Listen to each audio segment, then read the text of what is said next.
Yoldaşlar salam, hər vaxtınız xeyir olsun. Bugün mən sizi İnam kurslarının YouTube kanalından salamlayıram. Mən bu kursun rəhbəri, eyni zamanda Azərbaycan dili və ədəbiyyatı müəllimiyəm. İstəyirəm ki, bugünkü video dərsimizdə İskəndərnamə əsərini geniş şəkildə təhlil edək.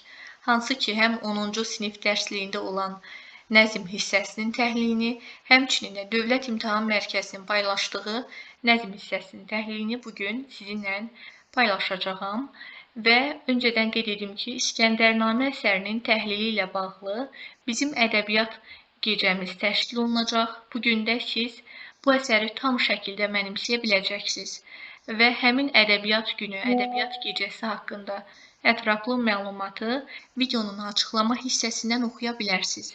Qeyd edim ki, həmin təlim bu həftənin ikinci günü 21:00-da baş tutacaqdır.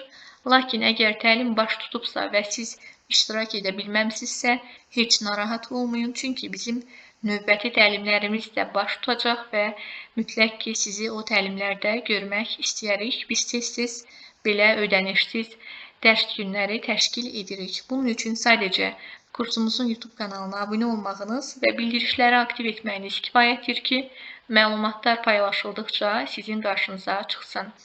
Gəlin əsərimizin təhlilinə keçid edək, yoldaşlar. Öncədən istəyirəm ki, İskəndərnamə əsəri haqqında sizə bir qədər məlumat verim.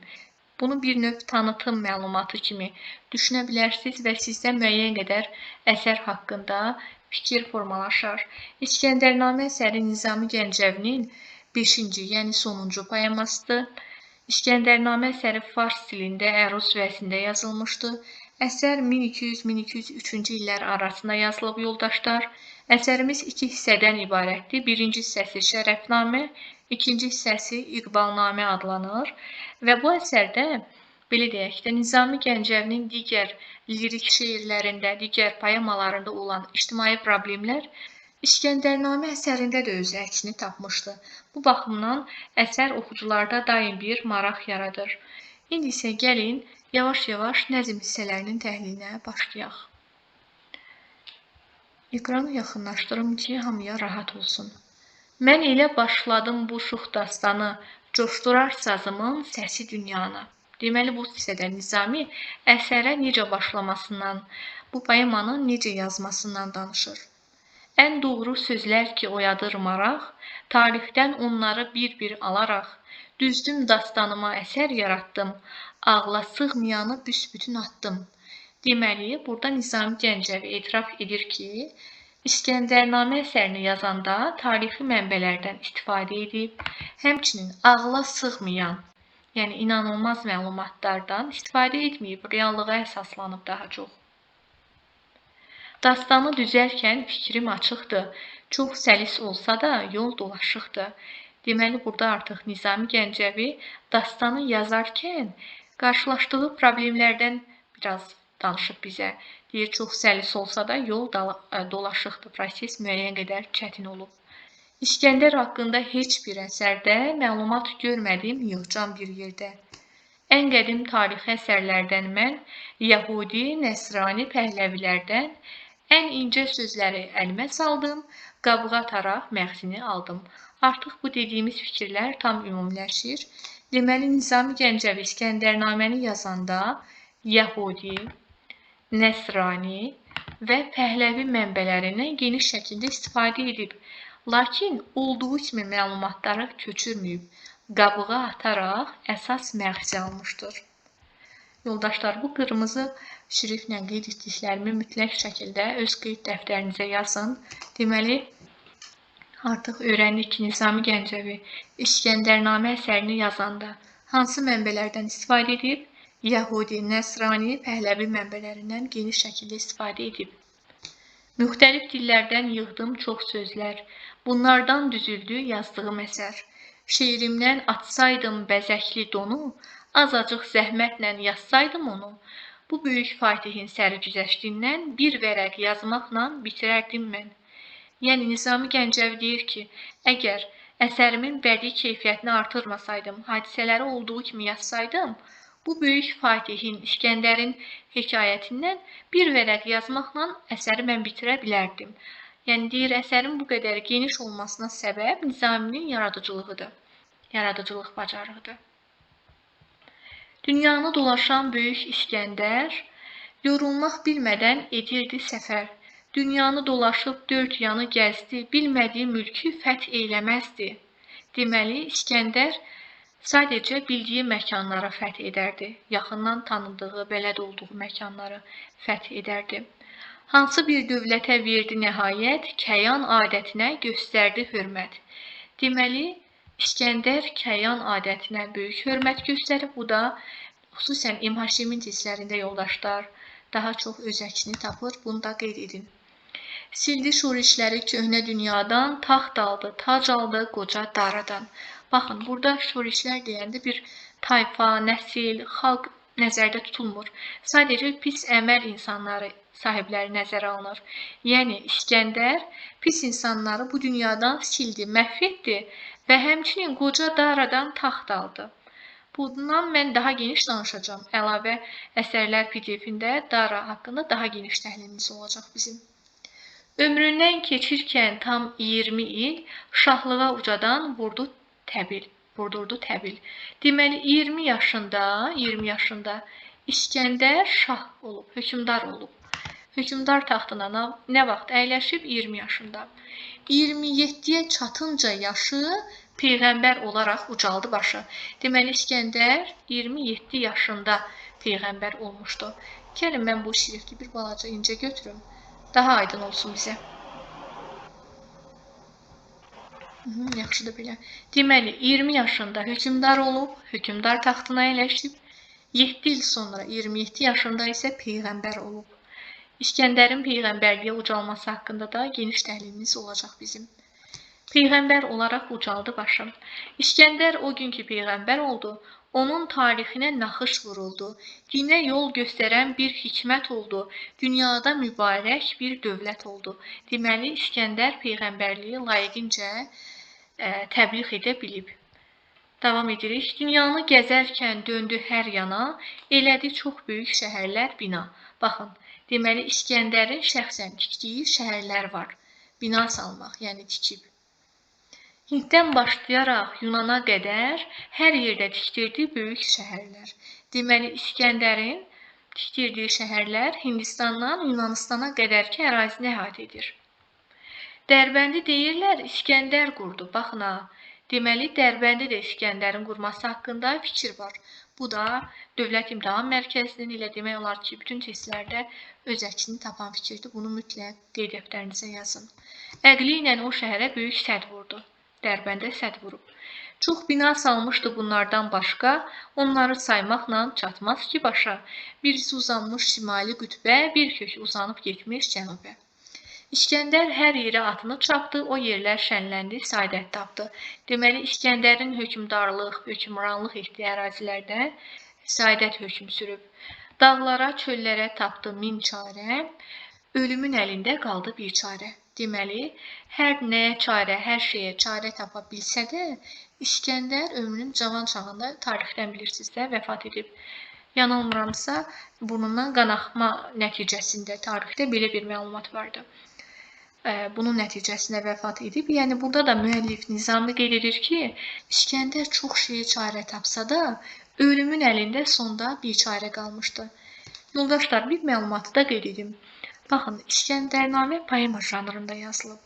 Amma kifayət qədər geniş bir əsər olduğuna görə və baş qəhrəmanın doğulmasından ölümünə qədər ki, həyatı əks etdirdiyinə görə biz bu əsərə mənzum roman da deyə bilərik və bu da testlərdə yazılır. Qələmə gərəkdir elə söz almaq, şiurdan, ağıldan olmasın uzaq.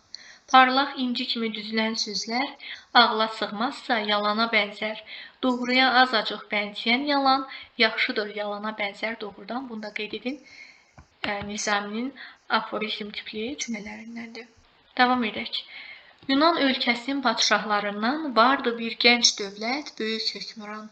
Şöhrətli şah idi adı Feyləquz, itaət edərdi ona Rum və Rus. Deməli, bu hissədə artıq biz İskəndərin atasını, yəni Feyləquzu tanıyırıq. Feyləquz İskəndərin atasıdır. Və Rum, Rus ona tabidir. Deməli, Feyləqus Rumu, Rusu özünə tabe edə bilib. Yunanistan idi onun məskəni. Makedoniya idi doğma vətəni. Deməli, vətəni Makedoniya, amma Yunanistanda məskən salıb. Feyləqusa Rum və Rus tabidir. Bunlar hamısı Feyləqus haqqında, İskəndərin atası haqqında deyilən fikirlərdir. Qanunlar qoyardı yeni və parlaq, ulu babasıydı Eys ibn İshak. Yoldaşlar, baxa, Eys ibn İshak Feyləqusun ulu babasıdır. Düzdür. Təbii ki, dolayı yolla da İskəndərin ulu babası olur. Amma testlərdə bu salınır. Yəni, sırf bu hissədə Eys ibn İshak haqqında deyilən fikir Feyləqusa aiddir. Bunu da qeyd edin. Ədalət o qədər yaxınmış ona, qurdları bağlarmış qoyun buduna. Deməli, Feyləqusun ədalətli bir hökmdar olmasına danışılır. Hətta gör nə qədər bacarıqlı, qabiliyyətli bir hökmdardır ki, qurdla qoyunu bir araya gətirə bilib. Axı bilirsiniz, qurdla qoyun bir məsələdə bir arada olmaz. Zülmün boğazını elə sıxmışdı, Dara həsədindən rəqib çıxmışdı. Deməli, Dara ilə Feyləqus haqqında arasında olan bu münaqişə Daranın həsədindən ortaya çıxmışdı. Bir elçi göndərdi alsın xəracı. Ağıl sahibi idi Rumlu hökmran. Xəracı göndərdi olmadı düşman. Bəxşişlər göndərdi böyük dərbara. Düşmənlik yolundan əl çəkdi Dara. Deməli, Dara və Feyləqus. Dara rəqib çıxıb Feyləqusa. Feyləqus da ölkəsində qan tökülməsin, xalqı fərah, şən yaşasın deyə Daraya xərac göndərib və bir növ tabeiliyin qəbul edib. Davam edək. İskəndər başlarkən fəthə hər yeri, döndü birdən-birə çərxin işləri. Daraya nə dövlət qoydu, nə dövran, süngüsü keçirdi çaxmaq daşından. Bu dastan haqqında rəvayət çoxdur, hər kəsi dinlərəm, inadım yoxdur. Feyləqus qəsrində bir gözəl varmış, bəzəkli gəlin tək azad yaşarmış. Deməli, artıq İskəndər hakimiyyətə gələndə Daranın səltənətinə, hökmranlığına bir növ son qoyulacaq. Və bu hissədə artıq İskəndərin anasından Feyləqusun həyat yoldaşından danışılacaq. Gəlin birdən oxuyaq. Deməli, Feyləqus qəsrində bir gözəl varmış, bəzəkli gəlin tək azad yaşarmış. Rum şahı vurulmuş ay üzlü qıza, dilinin əzbəri parlaq ulduza. Deməli, Feyləqus İskəndərin anası ilə sarayda tanış olub, ona aşiq olub. Keçdi bu vəqədən 9 ay ancaq ananın bətnində tərpəndi uşaq. Deməli, 9 ay sonra artıq İskəndər dünyaya göz açdı, bundan danışılır. Padşah əmr etdi ki, münəccimlər baxıb ulduzlara versinlər xəbər. Bir xəbər versinlər bu gizlin işdən, rahatlıq versinlər bu tərpənişdən. Bilikli münəccim başladı işə, baxdılar fələkdə olan gərdişə. Taleyi göründü nurdan da parlaq, nə deyim, o yaman gözlərdən iraq.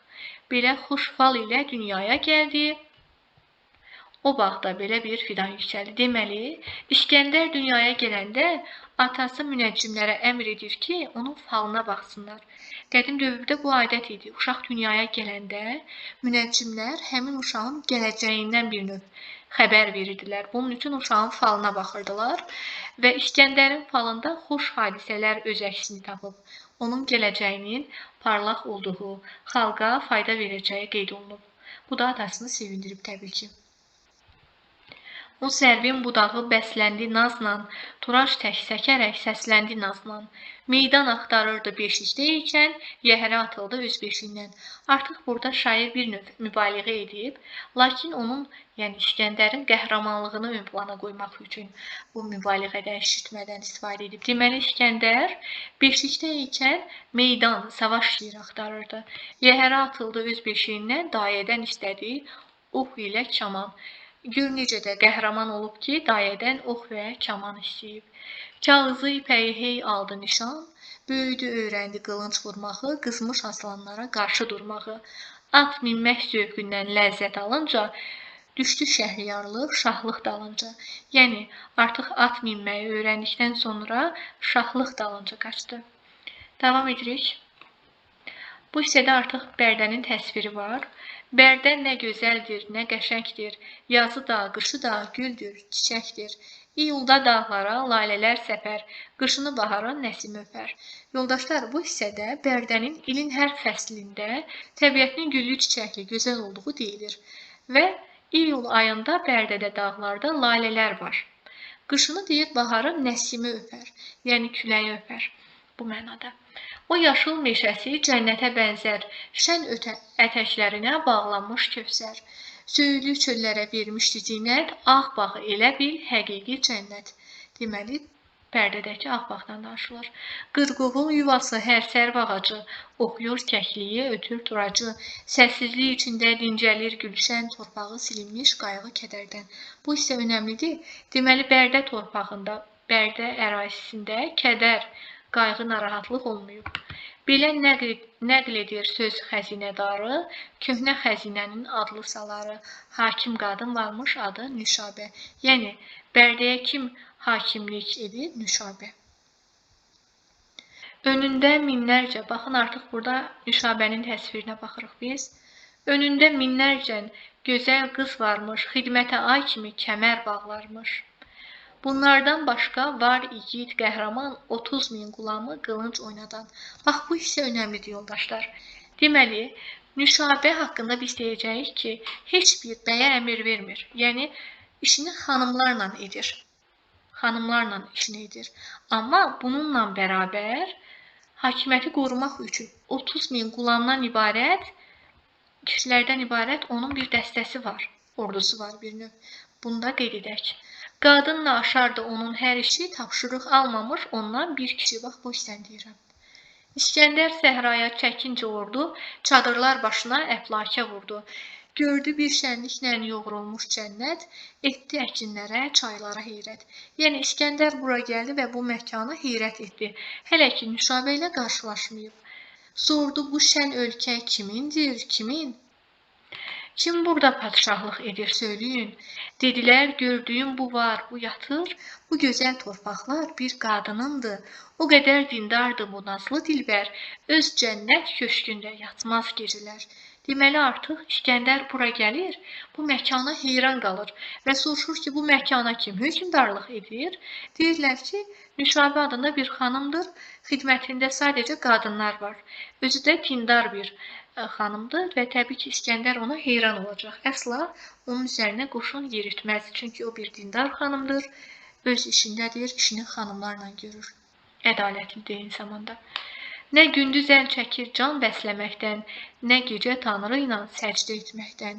Vardır qapısında çox xidmətçilər, özünün işinin qeydini çəkər. İskəndər bu işdən şənləndi ancaq o naxşı görməyə göstərdi maraq. Yəni, Nüşabəni görməyə maraq göstərdi. O yerdə başladı istirahətə, bir neçə gün daldı eşə işvətə. Hökmdar qadına verdilər xəbər, mübarək fal ilə gəlmiş İskəndər. Yəni, İskəndər o yerdə bir neçə gün qalıb. Gələn kimi Nüşabəni görüb fikri yanlışdır. Bir neçə gün qalıb, istirahət edib, eşə işvətə dalıb. Daha sonra Nüşabəyə xəbər yollayıblar ki, İskəndər gəlib, mübarək fal ilə, xoş niyyətlə gəlib. Pərəstiş etməyə gördü hazırlıq, göndərdi padşahın adına layiq, hər çeşid yararlı, ləziz yeməklər, ürəkdən xidmətə bağladı kəmər. Baxa, deməli, yenə də Nüşabə ilə İskəndər qarşılaşmayıb. Nüşabə öyrənib ki, İskəndər artıq Bərdə torpağındadır. Onun xoş qarşılamaq üçün hər çeşid yararlı, ləziz yeməklər, təamlar göndərib ona. Padşahın könlündə açdı bahar tək, onunla görüşmək arzusu çiçək. Yola saldı saraya elçiyəm deyə, elə ki saraya çox yaxın gəldi, yolun zəhmətindən biraz dincəldi. Deməli, İskəndər saraya gələndə özünü elçi olaraq təqdim edəcək, yəni qasid olaraq təqdim edəcək. Xidmətçi qadınlar onu gördülər, qaçıb Nüşabəyə verdilər xəbər. Padşahlıq taxtına oturdu xoşhal, əlində ətirli, gözəl portaxal. Baxa, bu hissə çox önəmlidir. Bu testlərə salınır, yoldaşlar. Deməli, İskəndər Nüşabə ilə görüşə gəldi. Gələn kim nə etdi? Taxta oturdu. Və əlində də nə vardı? Portaxal var idi. Baxa, çox qəliz tipli suallar eləyəndə sırf bu incə nüansı qoyurlar testlərə. Bunu mütləq qeyd edin, yoldaşlar. Davam edək. Deməli, İskəndər gələn kimi taxta oturur. Bu da elçiyə xas olmayan davranışdır. Əmr etdi padşahlar ayini üzrə, İskəndər elçisi gəlsin hüzurə. Elçi çox sürətlə girdi qapıdan, qondu taxt üstünə o qorxmaz aslan. Belindən nə qılıncı açdı, nə kəmər, elçi tərk etmədi səcdə İskəndər. Təbii ki, İskəndər burada artıq özünü elçi olaraq təqdim etsə də nə fayda? Elçi gəlməlidir, baş əyməlidir, amma özünə yaraşdırmayıb, axı ona yad bir mənzərədir. İskəndər səcdə etməyib. Gələn kimi taxta oturub, qılıncını qınından çıxarmayıb. Əgər sən elçisənsə, hökmdarın qabağında qılıncla olmamalısan. Və artıq Nüşabə bundan şübhələnəcək təbii ki, zaten onsuz da bilirdi İskəndər olduğunu. Amma İskəndər özünü elçi olaraq təqdim edirdi hələ də. Nüşabə baxınca düşərək şəkkə, o bişmiş qızılı vurdu məhəkə. Diqqətlə baxınca tanıdı birdən, taxtında yer verdi, qəlbi oldu şən. Bildi İskəndərdir, dolaşır ona, taxtında oturmaq yaraşır ona. Deməli, Nüşabə heç də İskəndərin bu davranışlarından narahat olmur.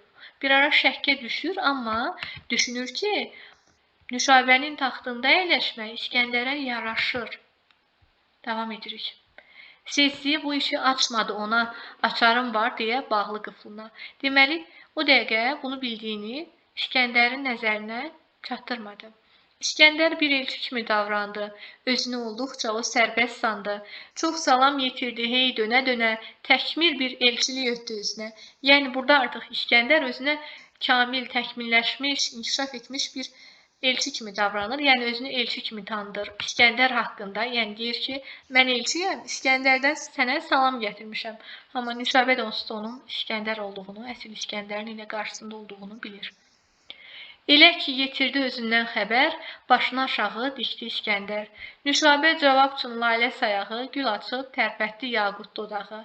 Ey cəsur padişah, eşq olsun sənə, elçilik edirsən özün özünə. Söz açma İskəndər qılıncından sən, özünə çarə tap, İskəndər sənsən. Artıq bu hissədə Nüşabə İskəndəri zaten tanıdığını etiraf edir. Deyir ki, söz açma mənə İskəndərin qılıncından. Zaten mən bilirəm ki, mənim qarşımdakı sən elə İskəndərin özüsən. İskəndər dedi, ey bu taxta layiq, arama baxtının hökmündən artıq.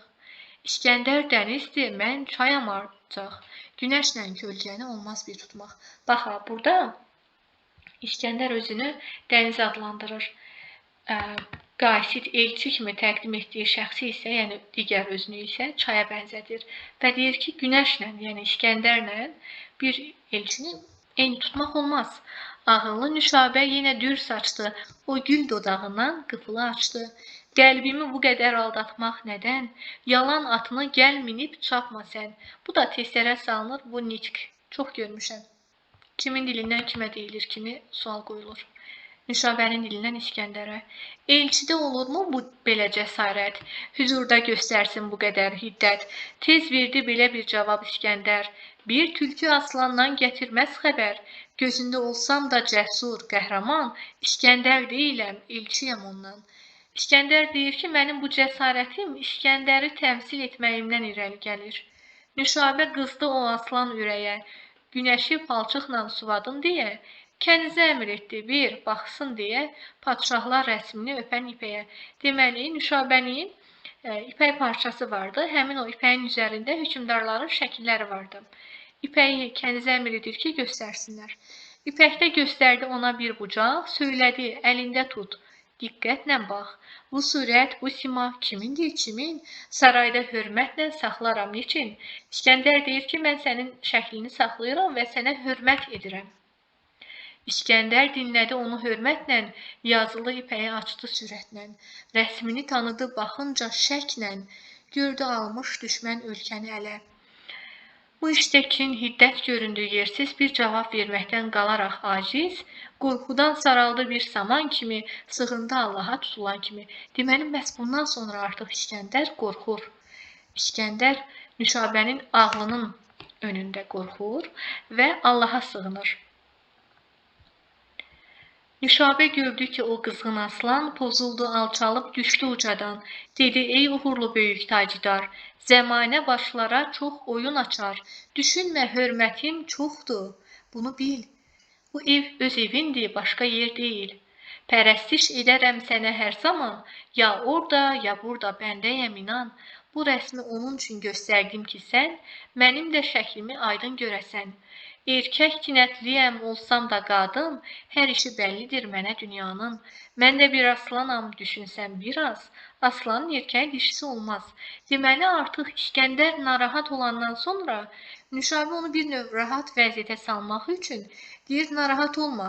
Dünyanın çox işi, hiləsi olsa da, bax burada deyir ki, zəmanə başlara çox oyun açar. Dünyanın min hiləsi olsa da, mən sənə pərəstiş edirəm, sənə tabeyəm. Məndən sənə bir növ zərər gəlməz. Burada bir nitq var. Deyir, erkək tinətliyəm olsam da qadın, bir də aslanın erkəyi dişisi olmaz. Bunlar da önəmlidir. Deyir ki, İskəndərnamə əsərində kimin dilindən kimə deyilir? Nüşabənin dilindən yenə İskəndərə.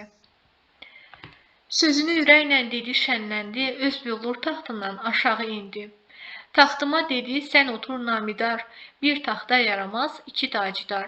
Əmr etdi, durmayıb gözəl pərilər, şahlara yaraşan bir süfrə açsın, ortaya hər çeşid yeməkdən saçsın. Deməli, artıq Nüşabə İskəndərə deyir ki, sən mənim taxtımda əyləş, bir taxta iki tacidar əyləşməz, bu taxta sən əyləş.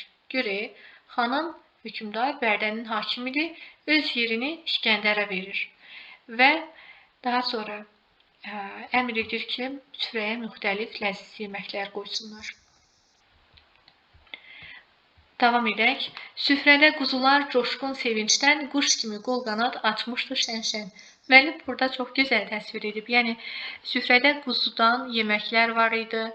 Sonra quş kimi qol qanad açmışdı şən-şən. Ən dadlı mürəbbə, baxa, süfrədə nə var soruşulacaq sizdən, bilin. Mürəbbə var, limonlu şərbət, püstədə, badamda başqa ləzzət. Deməli, püstə var, badam var, tər halva və badam halvası daşır, o qədər çoxdur ki, qablardan aşır. Deməli, süfrədə mürəbbə, limonlu şərbət, püstə, badam, tər halva, badam halvası var və qidalar çox qoyulub, o qədər çoxdur ki, qablardan aşır. Bunlardan başqa o taxtın üstündə qızıl büsat qurdu şahın önündə. Bir xonça qoyuldu günəşdən parlaq, içində 4 billur kasa qoyaraq, biri ləl, o biri qızıldan dolmuş, biri dür, birinə yaqut qoyulmuş. Deməli, bütün bu yeməklərdən əlavə İskəndərin önündə Nüşabə əmr etdi ki, qablar qoyulsun. Həmin qabların içində birində ləl var, birində qızıl var. Baxa, bu hissəyə önəm verin. Birində ləl dedik, birində qızıl var, birində dür var, digərində yaqut olacaq. Bəli, yaqut var. Yoldaşlar, burada önəmli nüans var. Mən testlərdə daha çox görmüşəm. Nüşabə İskəndərin önünə sadəcə bu qızılları qoyur, fikri yanlışdır. Öncədən yeməklər gəlir, sonra isə 4 kasa gəlir. 4 kasanın içində də birində ləl, birində qızıl, birində dür, birində yaqut olur. Elə ki, uzandı əllər süfrəyə, ağızlar açıldı təam yeməyə. Nüşabə dedi, ey böyük hökmran, yeyiniz ən dadlı bu xuruşlardan. İskəndər söylədi, ey sadə dilbər, ölçüsüz söyləmə, tökməyəsən tər. Düzmüsən süfrəmə almaz, yaqut, dür, daş-qaş yeyilərmi, bu nə deməkdir? Baxa, əslində qablarda nə var idi? Ləl, qızıl, dür, yaqut, amma burada İskəndər artıq dəyişir, adı ilə deyir, almaz var. Amma əslində olan almaz yox idi. Daş-qaş yeyilərmi, bu nə deməkdir? Baxa, burada Nüşabənin niyyəti İskəndərə dərs verməkdir. İskəndər deyir ki, bəyən bunlar yeyilirmi? Süfrədə nə işi var bunların? Deyir, ölçüsüz söyləmə, sonra tər tökməyəsən. Gör Nüşabədəki cəsarətə. Nüşabə gülərək söylədi şaha, daşın ki, boğaza yolu yox daha, faydasız yaramaz belə daş üçün bu qədər vuruşmaq, çarpışmaq niçin? İndiki yeməyə yaramaz bu daş, dünyada onunla ucalarmı baş? Deməli, Nüşabənin məqsədi İskəndərə dərs verməkdir. Yəni, deyir ki, ay İskəndər, əgər sən bu qızılları, bu ləli yeyə bilmirsənsə, niyə bunlar uğrunda savaşırsan? Niyə bunlar uğrunda başını ucaltmağa çalışırsan? İndi görək İskəndər nə deyəcək bu sözdən sonra. Deyilsənsə daşa pərəstiş edən, daşını yüngül et, yerində qal sən. O incə qadının bu söhbətindən yeməkdən əl çəkdi o polad bədən, dedi. Artıq İskəndərin nitqi. Ey xanımlar, xanımı qadın, qüvvətdə erkəkdən ucadır adın. Doğru söylədin ki, belə gövhərlə hər sərraf ancaq bir daş alar ələ. O zaman dəyərli olardı sözün, öncə bu qaş daşdan qaçaydın özün. Sənin xonçandakı bu daş qaş daşır, bu dannaq, bu töhmət kimə yaraşır? Süfrəyə cəvahir saçmaq nəyə gərək? Gövhərdən qaçmağı mənə öyrətmək. Yəni İskəndər deyir ki, sənin bu sözlərin o zaman tam əla yerinə düşərdi ki, sən özün bunlara əməl edərdin. Axı sənin sarayında da bu qızıllardan var.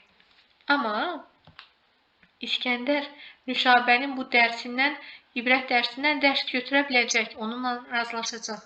Biz bunu indi növbəti hissələrdə görəcəyik. Sərrafın gözünə toz atmaqdır bu. İskəndər yaqutu hər evdə dolu. Bununla bərabər diqqət edincə sözlərin deyir, yerlidir. Doğrudur məncə. Eşq olsun bu fikri sağlam qadına mərdliyin yolunu göstərdin mənə. Yəni deyir ki, sən mənə mərdliyin yolunu göstərdin. Mənə dərs verə bildin. Həmçinin biz burada bir növ oxşar cəhət götürə bilərik ki, İskəndərin müəllimi Niqumaş da İskəndərə qızıldan uzaq durmağı, ona çox bənd olmamağı tövsiyə edir. Nüşabədə də bu davranışı gördük artıq biz. Sonra Nüşabənin yaqut dodağı, yaqutla bəzədi bütün torpağı.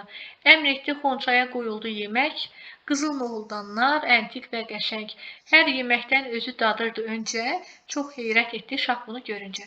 Deməli, bilirsiniz də, siyasi xadimlərin, ölkə başçılarının bir olduğu masada yeməklər bir qədər təhlükəli ola bilər. O yeməklərin içində zəhər ola bilər, başqa nələrsə ola bilər. Ona görə İskəndəri rahatlaşdırmaq üçün Nüşabə hər yeməkdən birinci özü yeyirdi ki, İskəndər burada özünü çox rahat hiss edə bilsin. Və İskəndər də belə bir mənzərənin qarşısında heyrətdə qalır. Şah rahat deyildi belə xidmətdən. Ayağa qalxdı tez yemək bitərkən. Artıq İskəndərə o qədər gözəl xidmət göstərir ki, Nüşabə, İskəndər artıq bundan narahat olur. Gedərkən Nüşabə bağladı peyman, İskəndər verməsin mülkünə ziyan. Vəsiqə yazmağa şah verdi fərman, o cənnətdən çıxıb getdi hökmran. Deməli, İskəndər gedəndə Nüşabə istədi, onlar peyman bağladı ki, bura hücum etməyəcək. İskəndər bura hücum etməyəcək. Zaten İskəndərin bura hücum etmək kimi bir niyyəti olmayıb. Çünki Nüşabə dindar bir xanımdır, ölkəsini ədalətlə idarə edir və hər şey aladır. Davam edirik yoldaşlar. Növbəti hal-hazırda siz bu əsərin təhlilini görürsünüz. Daradan danışılır, Feyləqusdan, Pələngərdən danışılır. Belə. Və əsərin digər hissəsi isə Dövlət İmtahan Mərkəzinin əlavə əsərlər PDF-indədir. Hal-hazırda mən bu videonu YouTube-a yayımlayıram, yerləşdirirəm və eyni zamanda videonun açıqlama bölümünə yeni bir link əlavə edəcəm. Həmin linkdə isə əlavə əsərlər olan PDF-dəki nəzm hissəsi təhlil olunacaq. İskəndərnamənin növbəti hissəsini istəyirəm ki, növbəti video dərsdə təhlil edək. Çünki artıq 30 dəqiqəni keçmişik. İstəyirəm ki, video dərslərimiz tam izlənilsin. Bu baxımdan açıqlama bölümündəki linkə daxil olaraq ikinci hissəni də təhlilini də izləyə bilərsiniz. Sağ olun, özünüzə yaxşı baxın. Növbəti dərslərimizdə mütləq sizinlə görüşəcəyik.